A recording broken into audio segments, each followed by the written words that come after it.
السلام علیکم ورحمۃ اللہ وبرکاتہ۔ بسم اللہ الرحمن الرحیم۔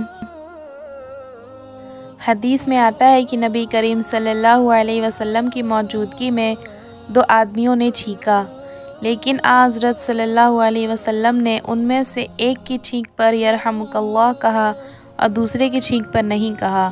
اس پر دوسرا شخص بولا کہ یا رسول اللہ، آپ نے ان کی چھینک پر یرحمک اللہ فرمایا لیکن میری چھینک پر نہیں فرمایا۔ حضرت صلی اللہ علیہ وسلم نے فرمایا کہ انہوں نے الحمدللہ کہا تھا اور تم نے نہیں کہا۔ حدیث پاک کا مفہوم ہے، ابو موسیٰ کے یہاں ایک بچہ پیدا ہوا تو ابو موسیٰ اسے لے کر نبی کریم صلی اللہ علیہ وسلم کی خدمت میں حاضر ہوا۔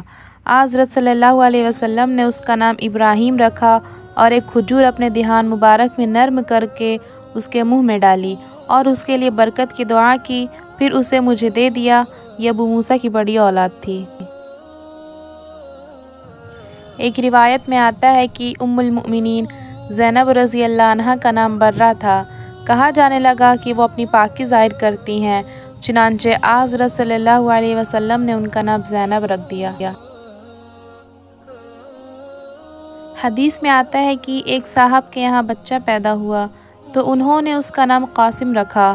ہم نے ان سے کہا کہ ہم تم کو ابو القاسم کہہ کر نہیں پکاریں گے، کیونکہ ابو القاسم حضرت صلی اللہ علیہ وسلم کی کنیت تھی، اور نہ ہم تمہاری عزت کے لیے ایسا کریں گے۔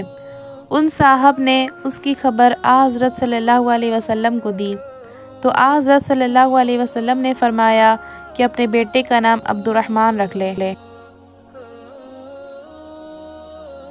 السلام علیکم ورحمۃ اللہ وبرکاتہ۔